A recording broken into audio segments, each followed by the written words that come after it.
Muchas gracias a las autoridades del colegio por la invitación y bueno, muchas gracias a ustedes que un viernes a esta hora todavía están acá escuchando lo que tenemos para decirles. Me habían dejado la tarjeta amarilla acá, yo no sé si fue una indirecta para que me apure un poco o si lo habían olvidado, pero voy a tratar de hacer lo más rápido posible para tratar este tema. Me han facilitado la tarea quienes me precedieron, porque algunas cosas ya las pusieron de manifiesto, ya contaron, por ejemplo, todo el tema de la estafa informática y también lo que hace la OIJ en las investigaciones. Así que me han adelantado, me han facilitado la tarea, con lo cual podremos ir un poquito más rápido. Básicamente, las tecnologías han irrumpido de una forma impresionante, no solamente en nuestras vidas, en el quehacer cotidiano, sino además en lo que es el ámbito del crimen, ¿sí? En el ámbito criminal. Durante la mayoría de los códigos penales, sobre todo en Latinoamérica, datan del siglo XIX. Y fíjense que prácticamente los delitos no se han modificado. Sin embargo, con el advenimiento de las tecnologías, con el advenimiento de Internet, han aparecido nuevos delitos y han aparecido las formas de comisión a través de medios tecnológicos de los delitos tradicionales. Entonces, al haber irrumpido de esta forma las tecnologías en el ámbito de nuestras vidas y en el ámbito de la delincuencia, obviamente nos hace pensar en la necesidad de un replanteo para empezar a investigar este tipo de delitos. Previo a abocarnos específicamente al tratamiento de evidencia digital, me gustaría hacer un repaso cortito, por ahí es de utilidad para quienes están estudiando abogacía, sobre una teoría de la prueba para clarificar algunos conceptos para que después tengamos en claro cuando hablamos de evidencia digital y su tratamiento a qué nos referimos exactamente. En primer lugar, prueba podemos decir en un sentido amplio que es lo que confirma o desvirtúa una hipótesis, ¿sí? Llevado al proceso penal es aquello que nos va a servir para descubrir la verdad sobre los hechos que se están investigando. ¿Y cuál es la importancia que tiene esto? Justamente que solo se van a admitir como ocurridos los hechos que hayan sido acreditados mediante pruebas objetivas. Si no, para el derecho penal, los hechos que no fueron acreditados no pueden tomarse por válidos. Y, en segundo lugar, que la convicción de culpabilidad para dictar una sentencia condenatoria tiene que provenir y derivar de los datos probatorios legalmente incorporados al proceso. ¿Qué es lo que se tiende a descubrir en un proceso penal? La verdad material, o sea, la verdad sobre una hipótesis delictiva, y a través de la prueba el juez va formando su convicción respecto de esa verdad. La verdad que se busca en el proceso penal, a diferencia de la verdad del proceso civil, es la verdad real, aquello que realmente ocurrió, cómo fueron los hechos que nosotros estamos investigando y constituyen nuestra hipótesis delictiva. ¿Por qué digo estados intelectuales del juez respecto de la verdad? ¿Por qué lo digo? Porque ese que tiene que decidir, ese que tiene que resolver, ese que se tiene que ir convenciendo a medida que la prueba se va incorporando al proceso. Hay distintos sistemas procesales, hay sistemas en el que investiga el fiscal y hay un juez de garantía, sistemas como el nuestro en el que investiga un juez de instrucción y es controlado también por un fiscal, pero en definitiva los jueces son los que toman las decisiones en el avance de un proceso penal. Resumiendo, podemos decir que los estados intelectuales son tres: certeza, duda y probabilidad. Certeza, obviamente, cuando estamos convencidos de estar en presencia de la verdad. Duda, por decirlo de una forma práctica en términos matemáticos, es un 50 y 50. Estamos ahí. Y probabilidad es cuando los elementos de cargo prevalecen sobre los elementos de descargo. Obviamente, estos estados intelectuales van variando a medida que el proceso va avanzando. No es lo mismo lo que se necesita al inicio de una causa que para arribar a una condena, ¿sí? Para iniciar un proceso penal, lo que se denuncia es la puesta en conocimiento, lo que se necesita, perdón, es la puesta en conocimiento de la autoridad de un hecho con apariencia delictiva y que sea verosímil. Con eso solo se toma la denuncia y se comienza el proceso. Ahora, para llevar a una persona y vincularla como imputado, ya no alcanza con esa denuncia de un hecho verosímil y con esa puesta en conocimiento de un hecho verosímil. Ya hace falta algo más que acredite, ¿sí? Y ahí es donde empiezan a jugar estas cuestiones. Después, al resolver la situación procesal del imputado, allá en Argentina, el Código Procesal Penal de la Nación establece que 10 días después de la creación indagatoria el juez tiene que resolver, con tres posibilidades: un sobreseimiento, que lo desvincula definitivamente, un auto de procesamiento, que es lo que va a hacer que la causa pueda ser después elevada a juicio, o un auto de falta de mérito, que va a permitir seguir investigando porque no se puede tomar una resolución definitiva. Obviamente para esto ya se necesitan mucho más elementos de convicción que para las etapas anteriores. Y lo mismo pasa cuando una causa es elevada a juicio. Ya podemos decir que con estos estados, con un grado de probabilidad, podemos dictar un procesamiento para elevar la causa a juicio, pero para condenar ya no alcanza. Ya vamos a tener que estar en presencia de una certeza para llegar a una sentencia condenatoria. La prueba tiene 4 aspectos que deben ser analizados separadamente, porque muchas veces, y ahora lo van a ver cuando lo expliquemos, se confunden o se usan indistintamente. En primer lugar, tenemos el elemento de prueba o prueba propiamente dicha, ¿sí? Que es todo dato objetivo que se incorpora legalmente al proceso y es capaz de producir un conocimiento cierto o probable sobre los extremos de la imputación delictiva. Este elemento de prueba tiene 4 caracteres. Primero, la objetividad. Segundo, la legalidad, y acá quiero hacer un hincapié porque tiene estrecha relación con lo que vamos a ver de la obtención de evidencia digital. ¿De dónde puede provenir la eventual ilegalidad de un elemento de prueba? En primer lugar, de su obtención, ¿sí? Por ejemplo, puede ser una prueba obtenida ilegalmente en un allanamiento sin orden, ¿sí? O, en segundo lugar, por su incorporación irregular. Esto es cuando la obtención es legal, pero la incorporación no es de acuerdo a lo que está reglamentado en el respectivo Código Procesal. Y después, bueno, la relevancia y la pertinencia. La relevancia tiene que ver con la importancia que tiene esa prueba y la pertinencia con la relación que tiene con el hecho que estamos investigando. A veces estos términos se confunden, pero aclarémoslos para que podamos después entender claramente el manejo de evidencia digital.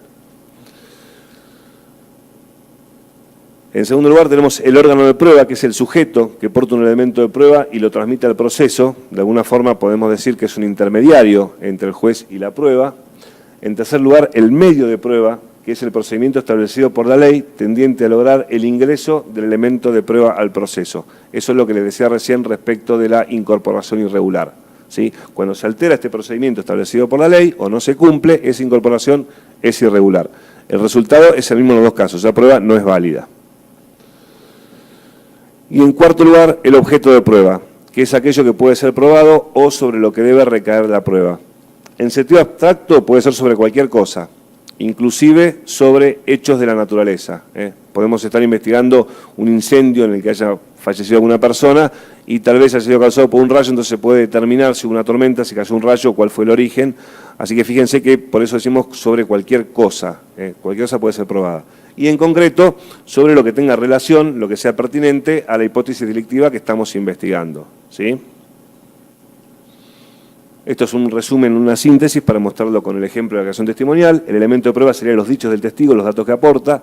El órgano de prueba sería la persona que atestigua, el medio, la regulación legal para el testimonio, y el objeto de prueba, aquello que se investiga y sobre lo cual se lo va a interrogar.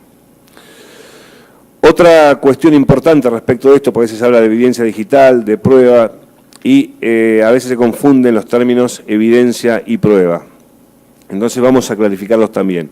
En primer lugar, el rastro es un vestigio, una señal o un indicio que deja una cosa de haber ocurrido en un lugar, ¿sí?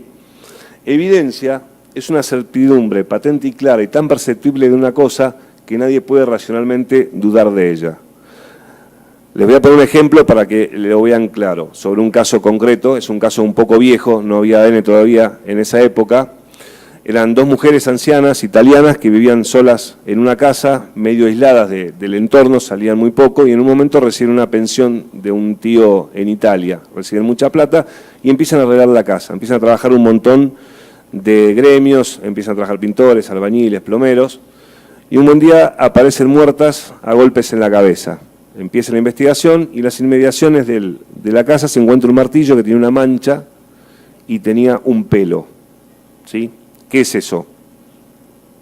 ¿Un rastro, una evidencia? Evidencia, dicen por ahí. ¿Qué es? ¿Una prueba? Evidencia, escucho. Y silencio. Bueno, eso en principio es un rastro. Nosotros tenemos una mancha y un pelo. No tenemos certeza de nada. Esa mancha se levanta según los protocolos, se manda al laboratorio, se le aplica el método científico y se determina que es sangre de tal grupo y factor. Hoy hubiésemos obtenido un perfil genético, en esa época todavía no existía la prueba de ADN.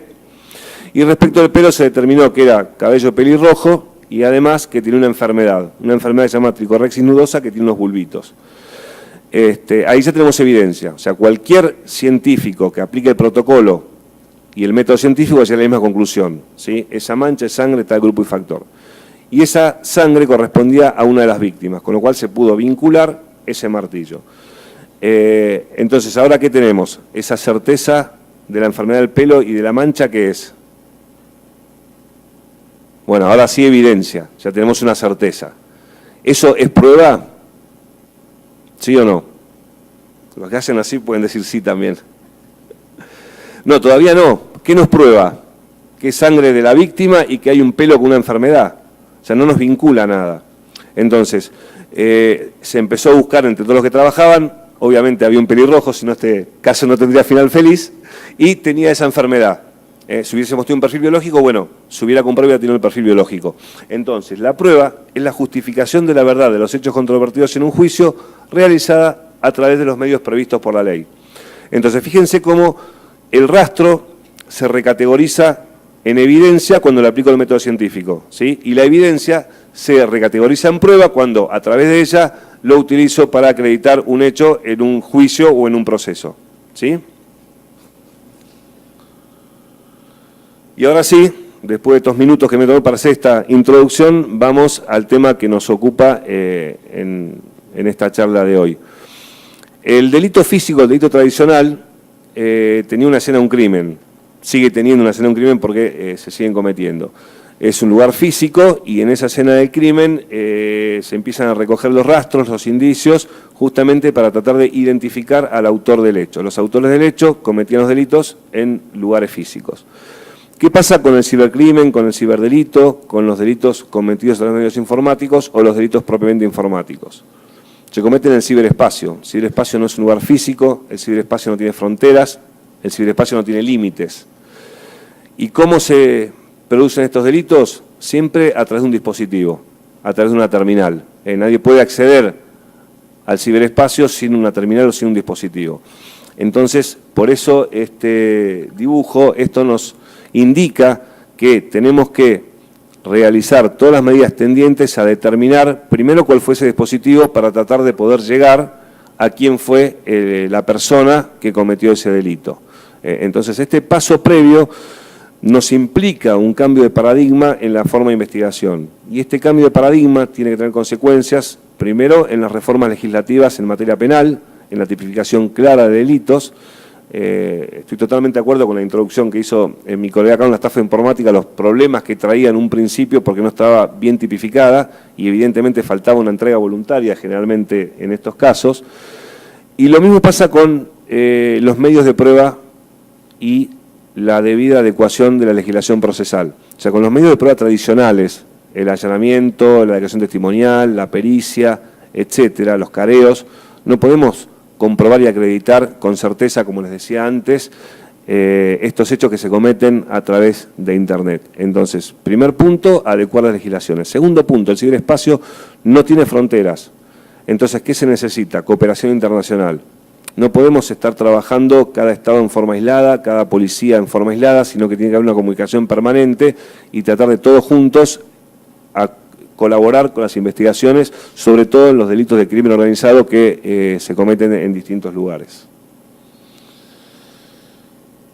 Vamos a ver acá, un poco rápidamente, están enumeradas formas de identificación de terminales. Recuerden que se había dicho primero que identificar una terminal para después pasar a tratar de identificar al autor del delito. Que obviamente una de las cosas que tiene el ciberespacio es el anonimato de quienes actúan en él. En primer lugar, tenemos para ubicar las IP. ¿Saben todos lo que es un IP?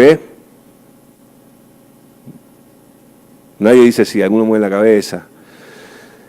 Bueno, la dirección IP, como ustedes saben, ubica el lugar desde donde se conectó, pero no nos identifica una persona. Y esa dirección IP puede ser simulada, ¿sí? O O sea, ninguno de estos elementos nos va a dar una certeza. Como se manejaba en la prueba científica, por ejemplo, la identificación de personas, había medios de prueba, de asociación y medios de descarte. De descarte, por ejemplo, grupo y factor sanguíneo, ¿sí? Si no coincide, esa persona no es, pero si coincide no quiere decir que sea. ¿Está claro? Y los de asociación son los que si coincide quiere decir que esa persona es. Por ejemplo, huellas dactilares, identificación por iris, identificación por ADN, ¿sí? Acá pasa un poco lo mismo. Ninguno de estos elementos que yo les pongo para identificar la terminal nos va a dar una certeza de que no haya una simulación. La MAC address es, bueno, la dirección física es la placa del dispositivo a través del cual ustedes se conectan al ciberespacio, ustedes o quienes actúan o los ciberdelincuentes. El email es la identidad que tiene su equipo móvil, ¿sí? Sería como el número de motor de un automóvil. El IMSI es el abonado, es el chip. Fíjense que ninguna de estas cosas nos va a dar certeza respecto de quién está interviniendo a través del dispositivo y quién es el que está actuando y ni siquiera si el dispositivo. El chip, por ejemplo, se puede cambiar. Lo que hacen los delincuentes es cambiarlos diariamente. Otras formas, hoy, por ejemplo, no sé si acá ya lo están haciendo, se intervienen los emails también, además de los chips.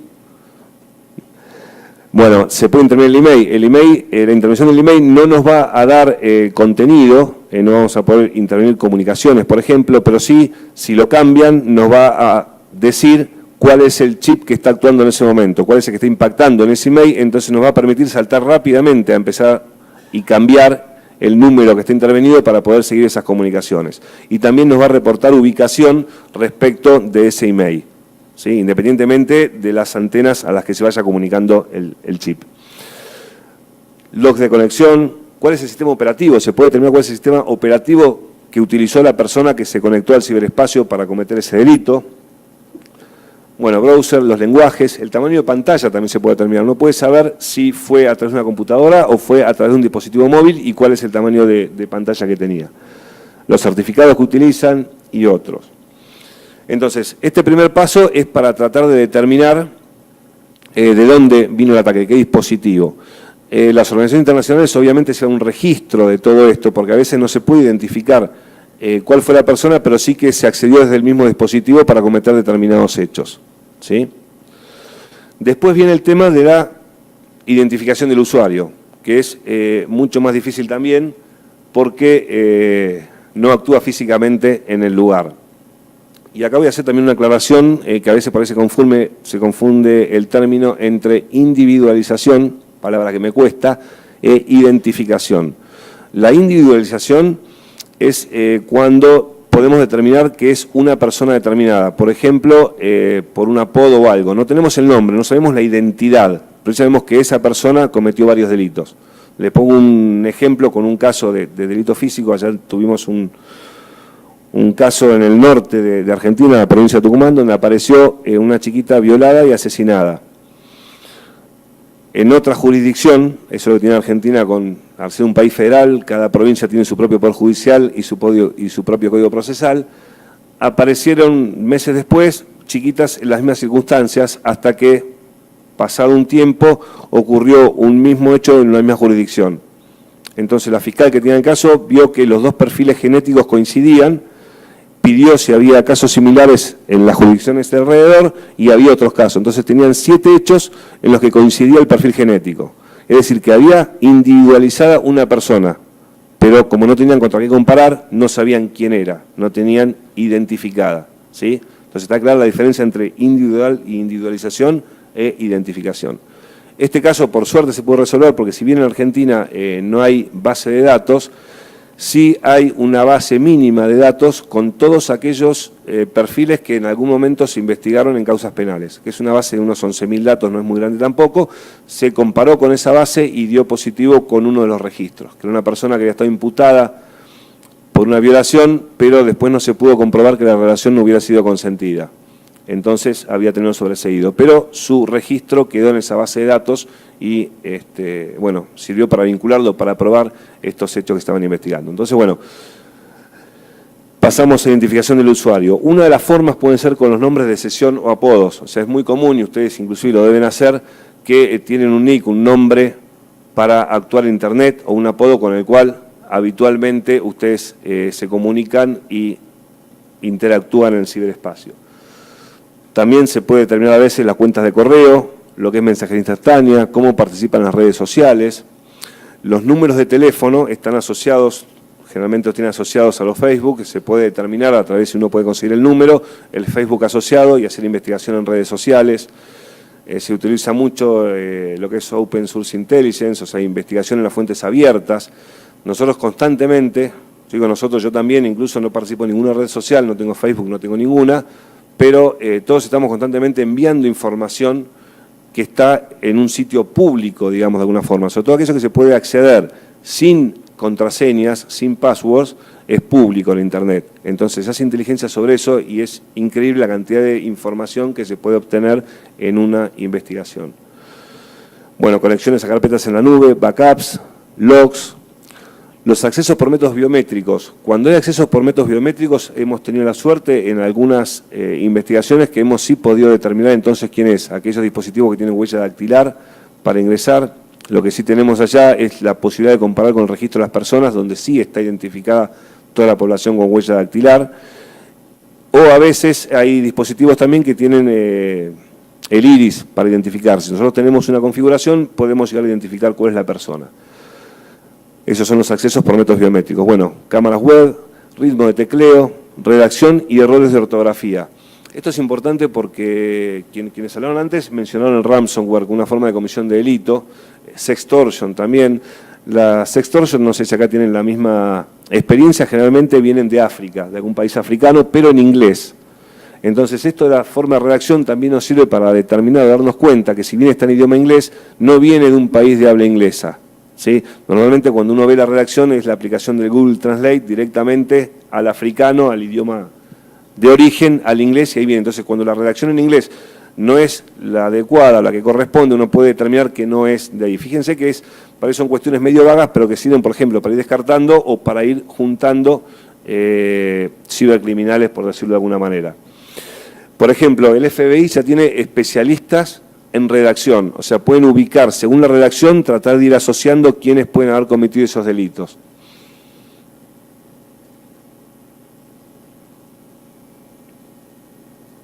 Vamos ahora a hablar de las características de los medios de prueba electrónicos. Lo de la derecha que está en blanco se los dejo para que lo vayan leyendo, pero lo importante, y por el escaso tiempo que tenemos, es lo que está en amarillo sobre la izquierda. Los medios de prueba electrónicos tienen estas características. Primero, son intangibles. En segundo lugar, son volátiles. De acá radica la importancia que tiene la inmediatez con que se debe adquirir la evidencia electrónica, ¿sí? La importancia de la cooperación internacional, la importancia de los tratados y de la asistencia 7x24, ¿no? Imagínense un tipo de evidencia electrónica que tengamos que mandar un exhorto diplomático, con todo lo que eso implica, que tardará mínimo 6 u 8 meses en obtenerse una respuesta. Son delebles o destruibles, son parciales, y acá es un término sobre el que, si nos da un poquito el tiempo, no sé si vamos a poder debatir, pero por lo menos darle yo mi parecer, dice son intrusivas. Dice, en ocasiones la recogida de las evidencias electrónicas puede afectar los derechos y libertades fundamentales de las personas, como sea el derecho a la intimidad, secreto de las comunicaciones, etcétera. Y esto lo someto a votación. Si quieren vamos a ir levantando la mano para no dar tiempo mucho para conversar. Supongamos que a mí me están investigando por haber cometido un delito a través de mi teléfono celular, ¿sí? Yo me comuniqué, supongamos que me conecté y amenacé a alguien. Se puede determinar que la amenaza vino del dispositivo que es el que yo utilizo. ¿Qué opciones tiene el juez? Primero, allanar mi casa a ver si encuentra el teléfono, ¿sí? O si no, acceder remotamente a mi teléfono a ver si está la evidencia de esa amenaza, ¿sí? ¿Cuál les parece más intrusiva? Los que dicen que me allanen la casa, levanten la mano. Ninguna. Los que dicen mediante un acceso remoto al teléfono, levanten la mano. bastantes, pero más de la mitad no dijo nada. Tenemos un no sabe, no contesta grande, que vamos a tratar de... Si allanan mi casa, por el tamaño que tiene un teléfono, es lógico que abran hasta el más mínimo cajón, o sea, que revuelvan todo. Pueden ver, no sé, la ropa que uso, las fotos de mis vacaciones, pueden ver cómo es mi vida. En cambio, de la otra forma, no. Sin embargo, no sé si decirle creencia popular o en el saber público o en la idea de la gente, está que afecta mucho más la privacidad un acceso a un dispositivo electrónico. Obviamente un acceso a un dispositivo no es acceder y mirar todo lo que hay en ese teléfono, las fotos, los chats, las comunicaciones, no. Esto se hace con software que buscan específicamente lo que nosotros necesitamos en la investigación y queda registrado si se aparta de eso y se ponen a ver las fotos de las vacaciones del imputado, por ejemplo. Entonces, por ahí tenemos que sacarnos un poco la idea y el miedo a utilizar este tipo de medidas de prueba cuando estamos investigando cibercrimen o crimen organizado, ya que de otra manera sería muy difícil. Bueno, en este caso concreto podríamos hacer un allanamiento, secuestrar el teléfono y hacer las pericias correspondientes, pero hay casos de ransomware, como han explicado anteriormente, casos de estafas informáticas, en el que no es posible, porque no se sabe dónde está el dispositivo ni quién está utilizándolo. Entonces, este tipo de medidas pueden ser de mucha utilidad. Igualmente ya vamos a ir avanzando sobre eso y vamos a ir viendo cuáles son las medidas que están disponibles técnicamente, que algunos países las tienen legisladas y otros países no. Los invito al resto de los panelistas, si quieren comentar algo, hacer un aporte abierto. Obviamente la obtención de evidencia digital tiene que tener algún protocolo también, como tiene el resto de las pruebas. La mayoría de los países todavía no tiene un protocolo, pero sí hay normas ISO que sugieren un protocolo para la obtención y tratamiento de prueba digital. ¿Sí? ¿Recuerdan lo que hablamos al principio sobre obtención ilegal o sobre incorporación irregular? ¿Sí? Con las pruebas que dan certeza, recuerdan que yo les había hecho el cuadrito de los estados intelectuales del juez respecto de la verdad. No sé si a ustedes les ha pasado o lo han visto quienes actúan en el ámbito del derecho penal, ya sea investigando o ya sea defendiendo, que tradicionalmente lo que se discutía en los juicios orales eran los hechos. Se discutía sobre los hechos, no, pero esta persona no fue, si fue, el testigo dijo el otro testigo dudó. Cuando empezaron a aparecer los métodos científicos y tecnológicos arrojaban certeza, por ejemplo, pruebas de ADN, por ejemplo, identificación por huellas dactilares, ya era muy difícil decir, no, si el ADN dio positivo, decir, no, esta persona no fue. Entonces, ¿qué se empezó a atacar? Se empezó a atacar la cadena de custodia. Se empezó a discutir si no había habido algún error en la obtención de la muestra o si había habido alguna alteración desde el momento en que se obtuvo hasta el momento en que se aplica en el juicio. Entonces las discusiones, cuando la ciencia y la tecnología empezaron a ser más efectivas en la acreditación de ellos, empezaron a aportar certezas, se empezó a discutir sobre la cadena de custodia y eso pasó a ser el centro. Bueno, acá tenemos algo parecido con la evidencia digital, o sea, es evidencia. ¿Se acuerdan que les había dicho la diferencia entre rastro, evidencia y prueba? La evidencia es indiscutible en cuanto a su certeza. Entonces, ¿qué se ataca en los procesos penales? La obtención, ¿sí? Dice, la obtención no fue regular, o la incorporación no fue regular, o cómo me acreditan que no se adulteró durante toda la etapa del juicio. Entonces, en primer lugar, la aplicación de métodos. Se deben utilizar métodos adecuados de manera que las evidencias puedan preservar la originalidad de la prueba y, si es posible, obteniendo la copia respaldo o copia forense sobre la cual es conveniente trabajar manteniendo el original de lo que se secuestra. Este proceso tiene que ser auditable. Todos los procedimientos y la documentación que se creen deben ser revisados siguiendo las buenas prácticas profesionales, pudiendo seguir las trazas y ver las evidencias de trabajo realizado y sus resultados. Además, tiene que ser reproducible. O sea, desde la obtención, en un juicio se puede reproducir, la defensa, las partes tienen que tener la posibilidad de reproducir ese proceso desde la obtención hasta la utilización en el juicio para acreditar hechos. Y finalmente, ese proceso debe ser defendible. Acá dice, se deben nombrar las herramientas utilizadas, siendo estas validadas y contrastadas para su fin dentro del análisis. Acá, por ejemplo, en lo personal tengo alguna diferencia. Estas normas ISO son protocolos sugeridos, son buenas prácticas sugeridas, no son obligatorias para nadie, cada país podrá dictar sus propios protocolos, pero por ejemplo tengo un tema porque nos ha pasado con lo de las herramientas utilizadas. Me parece que nombrar las herramientas puede ser, y no sé si va a coincidir acá quien está en la OIJ, las queman, como decimos nosotros. Ya el mundo del cibercrimen va a saber con qué herramienta pudimos descubrirlos, entonces van a cambiar las formas para que esa herramienta ya no sirva más. Entonces me parece que se puede omitir el nombrar las herramientas, mientras el proceso sea auditable, reproducible y defendible. Lo mismo pasa, por ejemplo, es muy común ver que las defensas oponen, inclusive, por ejemplo, que una licencia sobre una de las tecnologías, como mencionaron en la ponencia anterior, por ejemplo, una UFED, que la licencia está vencida, ¿sí? Que la licencia esté vencida no quiere decir que el resultado esté mal hecho o que el resultado no sea el correcto. Entonces, no tengamos miedo a, por una formalidad, invalidar una prueba que es útil. O sea, si la licencia está vencida, pero yo puedo acreditar que el proceso es auditable, reproducible y defendible, y no me pueden demostrar que la evidencia se adulteró por el solo hecho de que está vencida la licencia, obviamente esto es un ejemplo, no quiere decir que esa prueba sea inválida, ¿sí?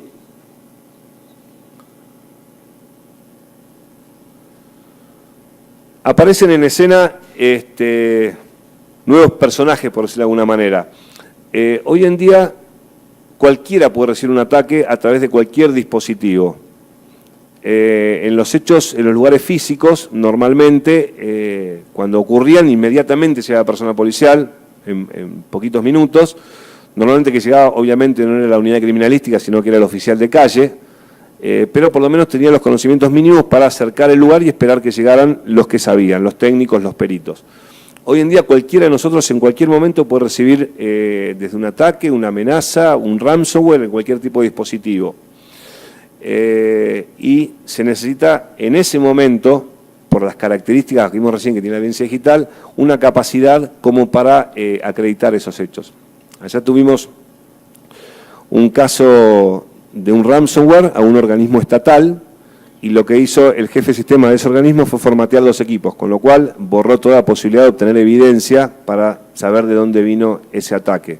Por ejemplo, ese desconocimiento a veces implica que se pueda perder la evidencia, inclusive puede llegar a haber responsabilidad penal según los códigos penales de cada país respecto de la omisión de diligencia que como consecuencia se pierdan elementos de prueba que sean necesarios para la investigación.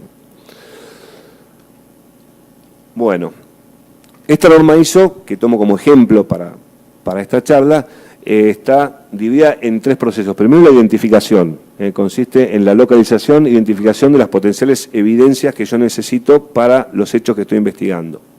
En segundo lugar, la recolección o adquisición propiamente dicha, ¿sí? Es la incautación o copia de los dispositivos y documentación que pueden contener la evidencia que se desea recopilar. Y en tercer lugar, la conservación o preservación, ¿sí? Deben ser preservadas para poder ser útiles, para ser admitidas como pruebas en el juicio. Estos tres procesos se tienen que seguir a rajatabla para poder acreditar después en un juicio los hechos que estamos investigando. Si hay cualquier adulteración en estos procesos, obviamente esa prueba va a ser inválida a los efectos que necesitamos en la investigación. Bueno, estas orientaciones obviamente son informaciones y sugerencias de buenas prácticas, se lo dejo para que lo lean, no son obligatorias y nos sugieren estas formas para asegurar que las evidencias obtenidas puedan ser utilizadas en el proceso que nosotros estamos investigando. Esta es una lista enunciativa, no taxativa, de todos los dispositivos que pueden llegar a ser revisados o en búsqueda de evidencia digital.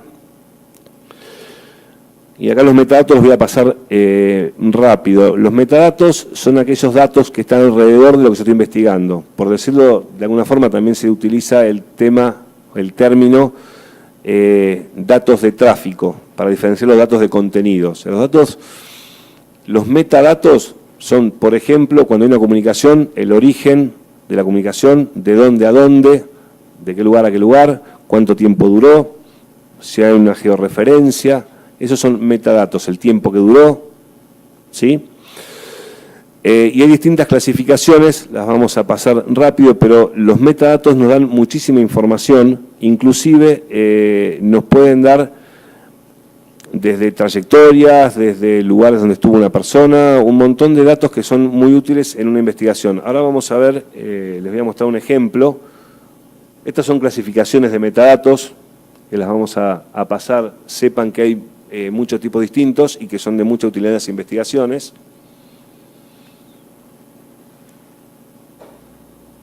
Este es un ejemplo de una herramienta forense que es el FOCA para buscar metadatos en documentos. Se pone una lista de documentos, la búsqueda se hace automatizada y después lo que vuelca es un informe con los metadatos de ese documento.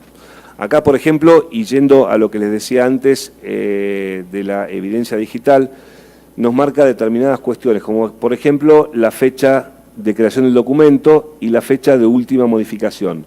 Fíjense que en este caso la fecha coincide. Hay cuestiones que pueden ser determinables objetivamente y nos dan certeza. Muchas veces, por ejemplo, en juicios por delitos de esta naturaleza, la defensa ha opuesto que cuando se secuestró el dispositivo no se le franjaron debidamente los puertos, ¿no? Entonces, bueno, pueden haber introducido alguna modificación. Pero fíjense que utilizando los métodos de investigación se puede determinar con total certeza que ese documento no fue modificado con posterioridad a su creación, ¿sí? Entonces, por el solo hecho de que el dispositivo no esté debidamente cerrado, que obviamente hay que tomar todas las precauciones para que sí esté, pero eso no quiere decir directamente que esa prueba haya que invalidarla si yo puedo acreditar fehacientemente que ese documento no fue adulterado.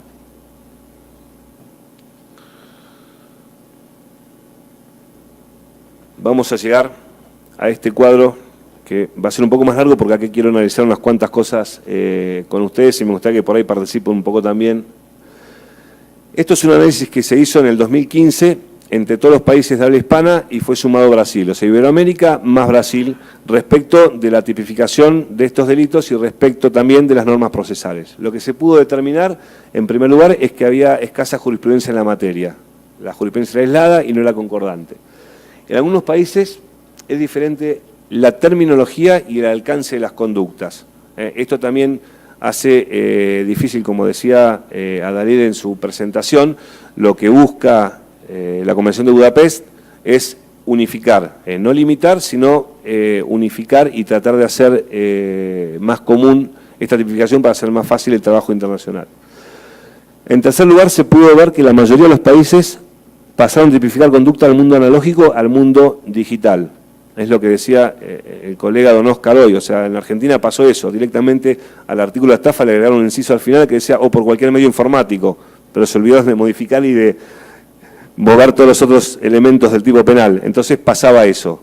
¿Qué tenemos? ¿Tenemos una estafa? ¿No tenemos? ¿Investigamos? ¿No investigamos?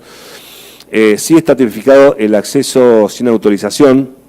Tuvimos un caso que lo investigamos durante los últimos 2 años y se resolvió hace poquito, hace 2 meses.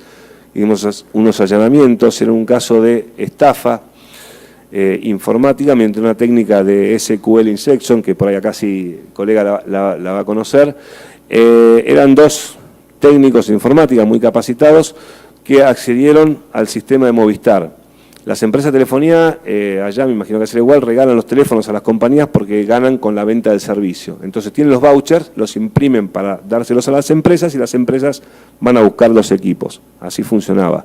Esta gente logró acceder al sistema de Movistar y completaba vouchers a nombre de personas que ellos mandaban a buscar los equipos y después estas personas tenían la obligación de mandarlos por encomiendas a distintos lugares del país. Era una estafa de más de 50 millones de pesos y bueno, se pudo determinar en la investigación cómo había sido la maniobra y este caso lo que hicimos fue el procesamiento en concurso ideal con el acceso ilegítimo, que ese sí es delito y sí está tipificado seguro, por las dudas que después caiga la estafa procesal de alguna manera, ¿sí?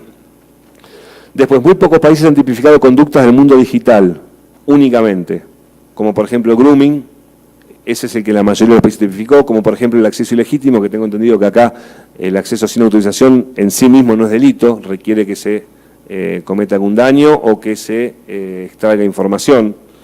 Entonces, en primer lugar, lo que sería importante sería ponernos de acuerdo entre todos a ver cuáles serán las conductas y tipificarlas, porque esto tiene estrecha relación y vinculación con lo que es la cooperación internacional, porque la mayoría de los países exige que sea delito en su propio país y no colabora con uno que no es delito en su propio país. Y vamos ahora a las medidas de prueba. No sé cómo vengo de tiempo, ¿no me marcaron tarjeta? ¿Cuánto falta? estamos bien. Vamos a ver, yo les decía hace un rato que este tipo de crimen, este tipo de criminalidad, ya sea organizado o no a través de medios informáticos, no se puede investigar y llegar a certezas respecto de la identificación de los autores con los métodos de prueba tradicionales. Se requieren, obviamente, medios de prueba más modernos y acordes con lo que nosotros estamos investigando en ese tipo de delitos. Por ejemplo, acá están enumerados y vamos a referirnos a cada uno de ellos: el agente encubierto digital, el agente provocador o revelador, el allanamiento virtual, que es el ejemplo que les ponía hace un rato, del que mucha gente se preocupa, después los que son ciberrastrillajes, sobre todo utilizado para casos de pedofilia, para buscar ransomwares, y el malware legal, que el malware legal sería como el círculo cuadrado, ¿no? Si es malware no es legal, pero bueno, sería un software de investigación que podríamos utilizar. Esta es una enumeración de medidas que es muy raro que los códigos procesales de los países hayan admitido todas ellas, porque justamente se teme que se afecte directamente la privacidad.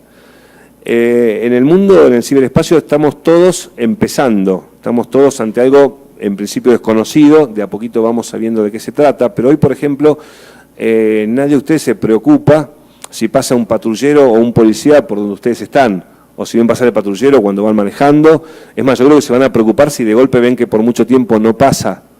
En un momento la sociedad se planteó, ¿cómo hacemos quién nos cuida? Andaban todos a los tiros entre sí, hasta que la sociedad decidió otorgarle la fuerza pública a gente que anda armada y que nos cuida. Obviamente, siempre cuando uno otorga o concede, está cediendo libertad para tener seguridad. Lo que hay que buscar es el equilibrio entre libertad, entre privacidad en el ciberespacio y entre seguridad, porque nosotros queremos estar seguros en el ciberespacio. Nosotros no queremos que nos usen la tarjeta de crédito, que nos saquen plata, que nos amenacen o que traten de captar la voluntad de los chicos. Entonces, tenemos que pensar que tenemos que ceder un poco de esas libertades, y ojo que es un poco, no es mucho, porque vamos a ver en las proporciones y por los tipos de delitos. Fíjense lo que yo les decía de un acceso remoto. Es simplemente la posibilidad que alguien busque con patrones estrictos si hay evidencia de una amenaza concreta, no que me revise todo el sistema, ¿sí? Entonces, bueno, tenemos en primer lugar el agente encubierto digital. Hablaron también previamente de la Deep Web. La Deep Web es la web a la que no se accede mediante los buscadores comunes, para decirlo en forma práctica, y para nosotros que somos abogados, por ahí algún técnico quiere hacer alguna explicación más concreta, sino que se tiene que acceder con otros buscadores que no son los habituales. Por ejemplo, si yo pongo Buenos Aires en la web común, busco en Google y pongo Buenos Aires, me va a aparecer el Obelisco, Caminito, La Boca, los lugares típicos. Si yo en la Deep Web pongo Buenos Aires, me va a aparecer oferta de droga, prostitución infantil, sicarios, etcétera, ¿sí? La Deep Web, y esto lo aclaro, no es ilegal, pero como es anónima, es comunicación a través de nodos, entonces no se puede determinar desde dónde se originó el ingreso. La delincuencia se vuelca a la Deep Web. Y no hay forma de investigar si no es con agente encubierto en la Deep Web. Les pasará, me imagino, con la investigación de pedofilia o pornografía infantil. Y un agente encubierto no puede entrar de golpe a un foro de pedofilia y decir, buenas, soy fulano, me pasan información, me pasan imágenes, porque obviamente nadie les va a pasar imágenes. O sea, el trabajo es previo, el agente encubierto tiene que crear una personalidad y mantenerla en el tiempo antes de empezar a ingresar, ¿sí? Se los conoce como avatars, el FBI tiene, no me voy a referir a Argentina, pero van creando una personalidad en Internet que de a poco va empezando a participar para que se logre la confianza, y todavía no es agente encubierto, está latente esa persona creada, esa persona virtual, por si en algún momento tiene que actuar. Y hay determinados tipos de delitos que no hay forma de investigarlos si es con un agente encubierto digital. No estoy muy de acuerdo con los términos de agente provocador o revelador. El agente encubierto, para mí, eso es lo que les dije. El agente provocador y revelador son dos cosas para mí distintas, los ponen acá como si fueran, en este análisis, como si fuera lo mismo. La justicia penal actúa cuando el delito se cometió. O sea que si un juez dispone que intervenga un agente encubierto, esta gente no va a ser provocador porque el delito ya se cometió. Yo lo que quiero saber es cómo se cometió y quién lo cometió. Entonces esta gente no va a ser provocador porque el delito ya está cometido, ¿sí? va a ser un agente revelador, va a demostrar cómo se cometió ese delito, eventualmente si tiene éxito en esa actuación. Pero bueno, son todos temas a discutir y es otra medida que puede estar en los códigos procesales. El allanamiento virtual, lo que hablábamos antes. Yo puedo acceder remotamente a un sistema y obtener los datos. Existe el software, existe la gente capacitada, obviamente tiene que ser también con orden de juez, sabiendo qué se busca, por qué se busca y tiene que estar fundada la resolución. Tiene que haber elementos suficientes que fundamenten esa orden, como cuando se dicta un allanamiento. Un juez no puede dictar un allanamiento de la casa de quien quiera porque sí. Lo tiene que hacer en forma fundada y explicando los motivos y las pruebas en que se basa para hacerlo. Acá pasa lo mismo. Pero no tengan miedo a esa medida y no tengan miedo a la inclusión de la privacidad, porque justamente son medidas de investigación que al revés limitan y mucho lo que puede ser las limitaciones a la privacidad de las personas. El ciberrastrillaje. Acá tenemos un tema, hay países que tienen la ley, por ejemplo, en pedofilia por internet, en tráfico de pornografía infantil. Estados Unidos tiene la ley a través de la cual todos los prestatarios de servicios de internet deben comunicar al FBI cuando determinan tráfico. ¿Qué hace el FBI? Investiga las que son de su país y a nosotros, por ejemplo, dice, miren, en Argentina estas IP son de Argentina, investiguen ustedes. Ahí cada país tendrá que ver, si no tiene la propia ley, qué hace, si investiga o no. Nosotros consideramos que sí se tienen que investigar. Código Penal argentino, en su artículo 1, dice que se aplica a los delitos cometidos en el país o cuyos efectos tengan lugar en el país. Entonces, interpretamos que esto tiene efectos en el país y por lo tanto se puede investigar. Es una de las formas. El ciberrastrillaje de esta forma es previo, es para prevenir, ¿sí? En Chile, por ejemplo, tienen la ley de ciberrastrillaje. La ley de ciberrastrillaje no salía, se demoraba y lo que hicieron fue bajarles una pantalla a los legisladores y mostrarle imágenes muy crudas de lo que era pedofilia, de lo que era abuso de chiquitos. Acá se refirió antes a que bajó la edad, ¿no? Que antes era de 8 y ahora son por medio de 3. Entonces es un delito grave que si bien en general, como es tráfico y reproducción de imagen, no tiene una pena grave, atrás de eso está el abuso de esos chiquitos que sí es muy grave. Entonces tenemos que tener en cuenta que no pensar que es un delito que tiene una pena baja, sino que tenemos que pensar que es un delito muy grave que afecta a muchísimos chicos en todo el mundo y que es importante tener este tipo de ley. Y con esto hacemos algunas aclaraciones porque volvemos al tema del ciberrastrillaje, qué es, cómo afecta mi privacidad y demás. El ciberrastrillaje no es un sistema que se mete en los dispositivos de cada uno y se fija qué tienen, ¿sí? Lo que monitorea es tráfico. Y no monitorea imágenes, sino números hash. O sea, cada imagen que está en Internet tiene un número de identificación. Es un algoritmo alfanumérico que le identifica. Si esa imagen se modifica, aunque sea en un píxel, ese número hash cambia, se altera, ¿sí? Estos sistemas de ciberrastrillaje lo que monitorean es tráfico. Entonces, lo que hacen es determinar, acá se está bajando pornografía, ¿sí? No van a dar nombres, no se van a meter en dispositivos, no les van a revisar nada a ustedes, simplemente están monitoreando tráfico. Entonces, bueno, queda a decisión de cada país si tiene o no obtiene esa ley. Yo tuve la oportunidad de ver cómo funciona. Vieron que todos tienen presente cómo funciona Google Maps, que buscan un lugar y le aparece el globito señalando el lugar, ¿sí? Bueno, acá el software funciona mostrando en el momento, en el lugar donde se está subiendo o bajando pedofilia. Y a mí me llamó la atención porque cuando hicimos zoom sobre Buenos Aires y se vio que era prácticamente todo globito.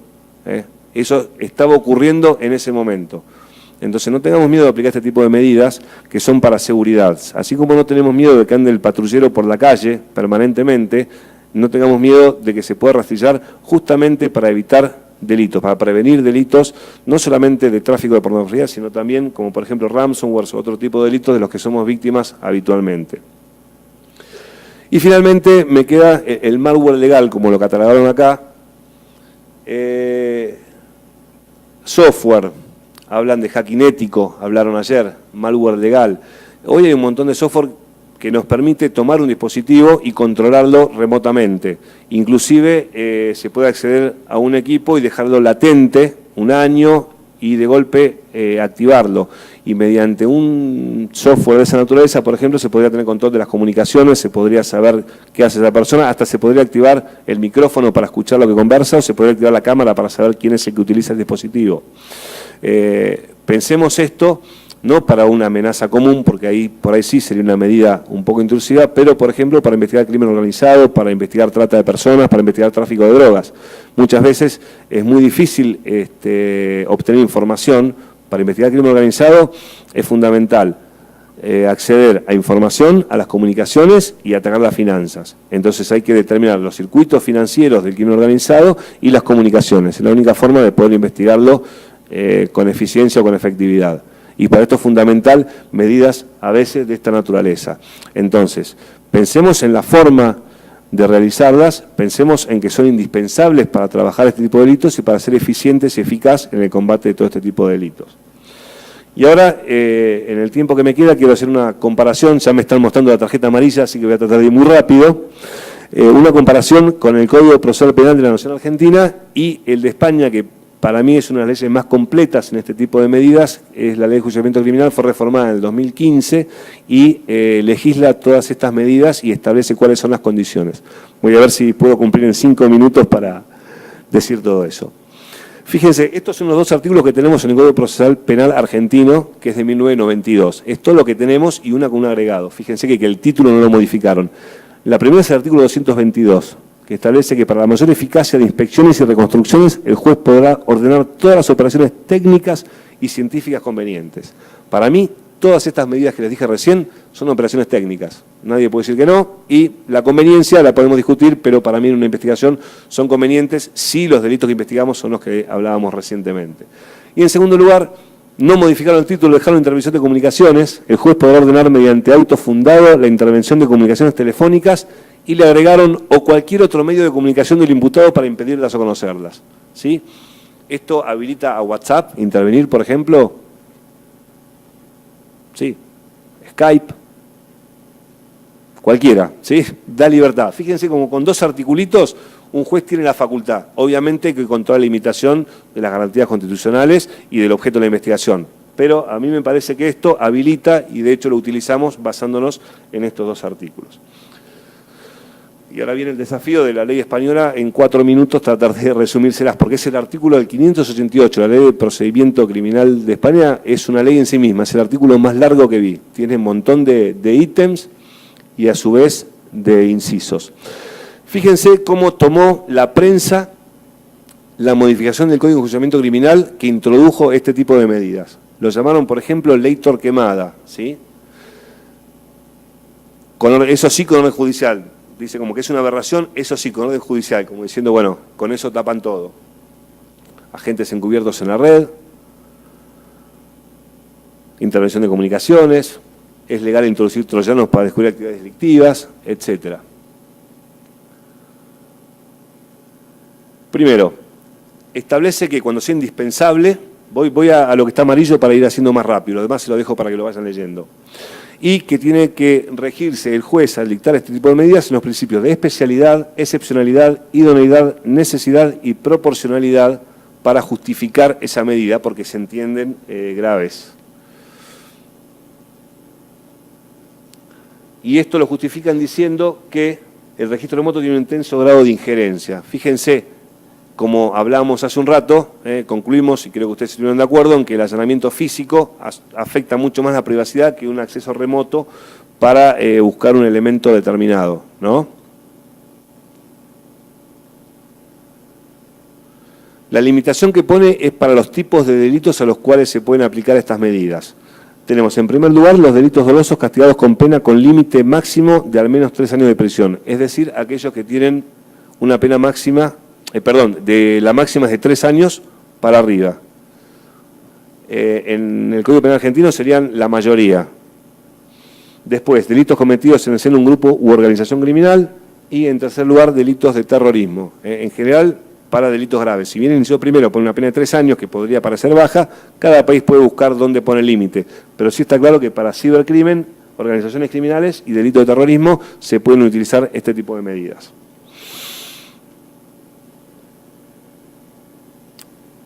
Vuelve a hablar de la especialidad, idoneidad, excepcionalidad, necesidad y proporcionalidad de la medida.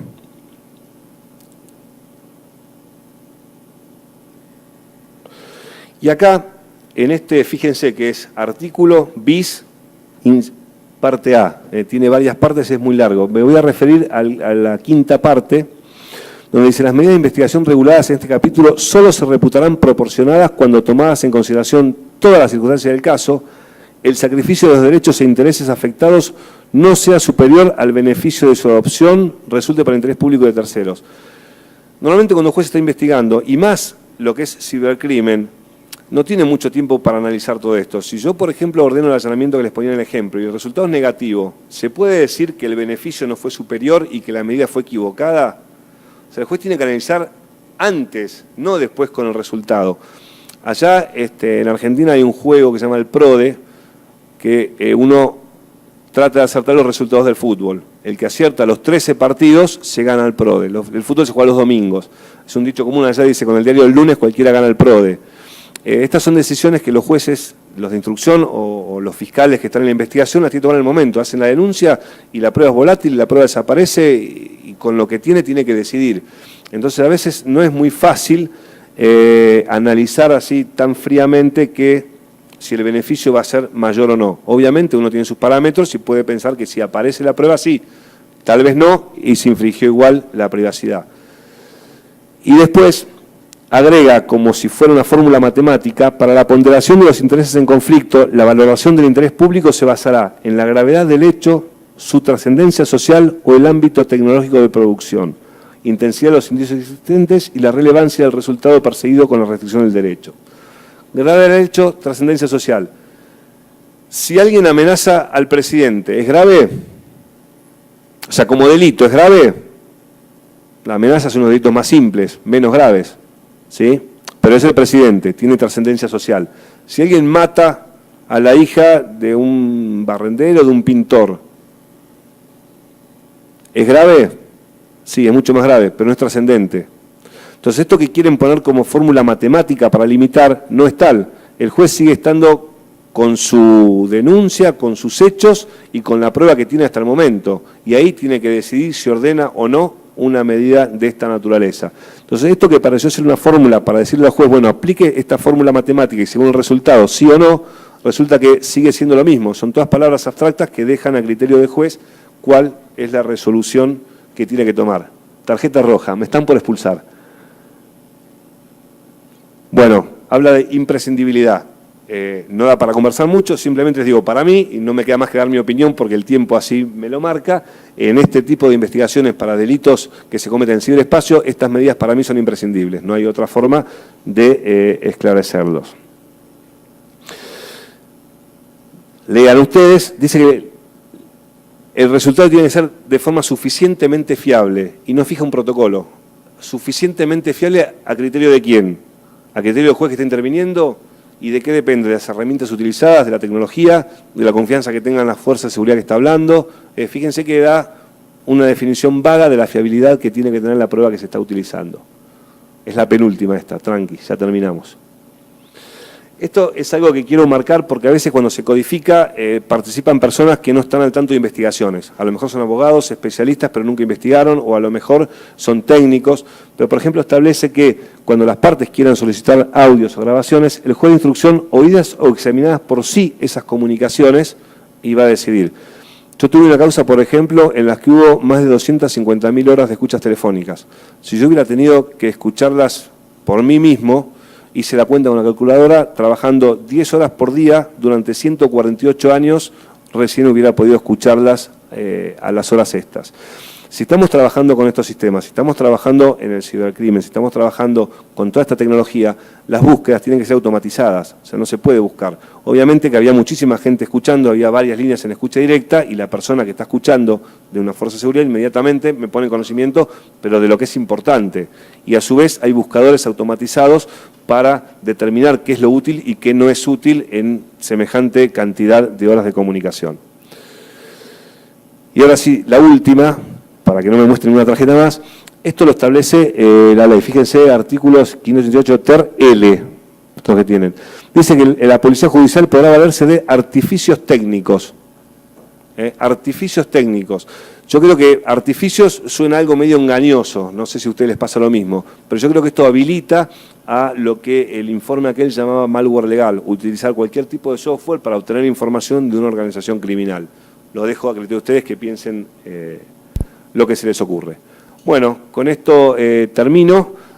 Nosotros tenemos esta frase acuñada siempre en las presentaciones: el delito perfecto solo existe en la medida que subsista la imperfección de los métodos de investigación criminal. Esto también es aplicable al ciberdelito, pero le agregamos que es indispensable la cooperación del sector privado y de los métodos de investigación criminal. Y con esto termino y los dejo en paz. Muchísimas gracias.